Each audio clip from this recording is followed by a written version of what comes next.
Hey, my friends, Mark Cunningham at Grace Property Management. Sometimes when I'm recording these videos, some of you will ask me, hey, how many takes do you do? Or do you ever do outtakes? You have to cut it. And we don't. This is like we hit record, we go to the end, and we very rarely edit them or do anything with that. But I will tell you, between you and me, this is the second recording I'm doing of this particular topic here. Why? Because I did the whole thing and then realized I didn't have my mic wired in and I wasn't live and I was just standing doing this for 10 minutes. So we're taking two this month. So darn it, I have to start over. But anyway, I digress. If you're watching this video at the time it comes out, I am right now in Memphis, Tennessee is where I will be this week speaking to a property management group. And then the day later I'll be in Williamsburg, Virginia. Hope to see some of you live out at those events. Next month I'll be in New Jersey, at the New Jersey, Pennsylvania, New York Realtor group out there. Hope to see some of you there. But what I want to talk to you about for a few minutes today is how to overcome prospective owner-client objections. An owner calls in, a prospective owner-client calls in, you're having a conversation, they're kind of interviewing you. There are some very common questions or objections they may have, and how do you answer those? So let me just share with you 3 common objections and how we recommend you can address these things. Now remember, you're stepping into this conversation with this prospective owner-client as an expert and as a professional. That's very, very important. You're not there to convince them that they should pick you. It's not choose me. Oh, I hope they pick me. No, you're an expert. You're a professional. So with that mindset in place, how would you answer this question from a prospective owner client? I would like to be called in advance of repairs. I want you to call me before you spend my money. It's my house, it's my money. I want to be contacted before. Now you may say, well, we just have a maintenance threshold. And we say if it's under $200, we don't. If it's over that, we do. And that's okay. But how about this? How about you say this? Hey, Mr. Owner Client, fair question. I totally understand what you're saying. Let me explain to you the way our maintenance process works. And I like to start off with almost every objection with that statement. Let me explain to you the way such and such process works. So when a repair request comes in from a tenant, Mr. Owner, that tenant can call in, they can go to our website, they can go to their tenant portal, but then when a request comes in, we jump on that immediately. Surveys show, national surveys show every single year that the number one reason good tenants give for not renewing a lease is poor quality maintenance service from their property manager. They get mad about poor quality maintenance, and so they move when their lease is up and you lose a good tenant. That's the number one reason nationally tenants leave. By and large, that does not happen to our tenants. Why? For one of the reasons, we take maintenance so seriously. So when that repair request comes in, we immediately take that request. We immediately determine whether it is a tenant issue, right? If they backed up their toilet, that's a tenant issue. If the stove just isn't working, that's going to be your expense as a landlord unless the tenant caused it. So we make that determination. We send out a qualified vendor. We screen all of our vendors on price. We want competitive pricing. Timeliness, they've got to be fast. And quality of work. They have to do tip-top quality work. So we balance those 3 things. We make sure our vendors have insurance. We make sure they're licensed. And we send them out, get that job done, make sure the tenant is acceptable with the work, coordinate all that work, get it done, and then we'll pay that invoice, of course, on your behalf. Now, what we're not going to do, Mr. Owner Client, is contact you and say, hey, the stove isn't working, what do you want to do? Because there are certain things that have to be done.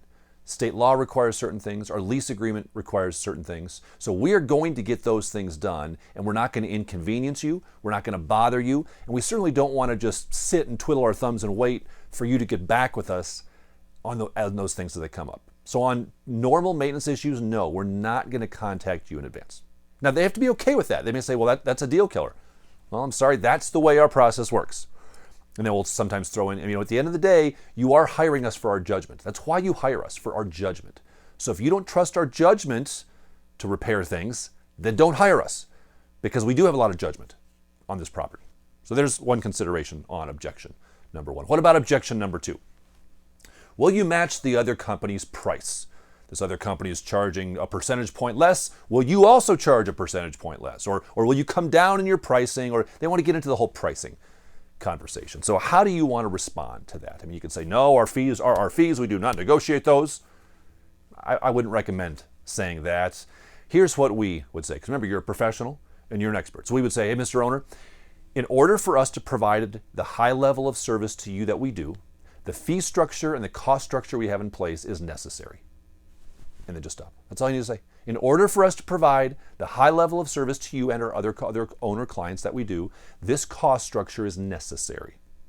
Right? Gets the point across. Gets the point across. Now, if you find yourself kind of spiraling in that conversation, and they want to negotiate this, and they want to know if you'll come down on this, and what about this price over here? Like you just feel like they're beating you up over prices, and you're just starting to feel like you're painted in a corner. Here's what you may want to say. We came up with this little saying not too long ago. We put it on our website. We've been using it. I like this. You may even want to take a picture of this. That's how good this is. So when they start talking pricing and you're too expensive and the other guy's going to do, oh, this other guy across town, he's a lot less than you. And no. Here's what we say. You know, the most expensive mistake you can make is to hire a cheap property manager. Ooh, that's pretty good, isn't it? The most expensive mistake you can make is to hire a cheap property manager. It gets the point across. And it's true. The most expensive mistake they can make is to hire a cheap PM. Now, if they still want to hire the cheap PM, great, they can go hire the cheap PM, but not for you. You are not the cheap PM. You're the expert. You're the professional. Yes, you have my permission to use this. Just give me credit every single time these words ever leave your lips. Okay, before I hit to objection number 3, I want to thank the sponsor for this month's video, PMW. We're talking about leads coming in. Where do these leads come from? Well, for us, many of the leads come through our website. They find us online, and one of the reasons they find us is because our website is so highly ranked, which we can thank PMW, Property Manager Websites, for doing. They do that for us.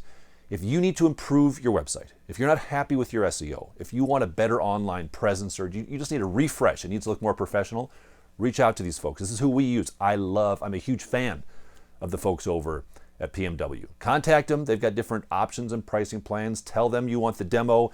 Have them set you up with a site like our site. Just don't copy mine exactly. You can't do that. But tell them that Mark sent you and to set you up with a new website. Objection number 3. Why should I choose you? Why should I choose you? Why should I pick you over these other people? It's a fair question. It is a fair question. But the way it's stated changes the whole dynamic, doesn't it? Because now they're back to the idea of I'm going to choose you like I choose a pair of pants. Why should I choose you today? We were asked this question just the other day. An owner client was talking to us and he had emailed us and he said, why should I pick you guys? Fair question. So what we don't want to say, we don't want to find ourselves saying, well, because we use really good technology. We've got really good ratings. We work hard for your business. We're trustworthy. We treat your property like it's our own. I think those are all stupid answers, quite frankly. I'm sorry if I offended some of you, because some of you may say those things, and I get it. But that's not a good answer, because now you're selling yourself. Oh, pick me, please choose me, choose me. That's not how an expert is going to communicate. Why should I choose you? So what about saying something like this? Why should I choose you? You know, Mr. Owner, I don't know if you should. Why don't you explain to me what your needs are, what you're looking for in a property manager? I will explain to you the way our system and business and processes and philosophy works. And if we both determine that we're a good fit for each other, we'd be happy to work together. But we may not be a good fit for each other. And if we're not, I'll be happy to recommend some other folks that can help you out.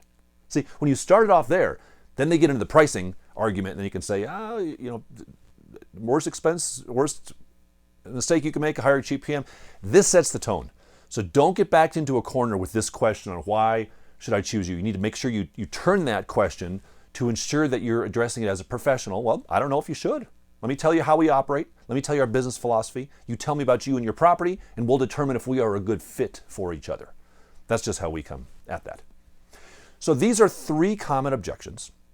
We pulled this material that we're presenting right here from our monthly video coaching series. So are you a member of our video coaching series? If you are, then the video this month was 10 objections. It was those 3 plus 7 more. We also covered, for example, I want to do my own maintenance. Your property management agreement seems too one-sided. Can I pick my own tenants or be involved in that?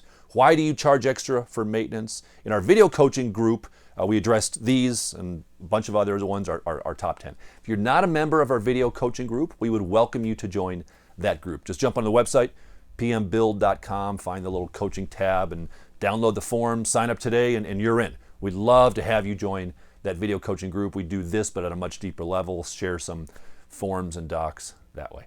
But either way, my friends, I hope this is beneficial to you as you talk to prospective owner clients, ensuring that you're the expert, ensuring that you're the professional in the way you communicate so you're not coming across as desperate or selling yourself. Hey, I will see you in 2 weeks. I wish you success, my friends.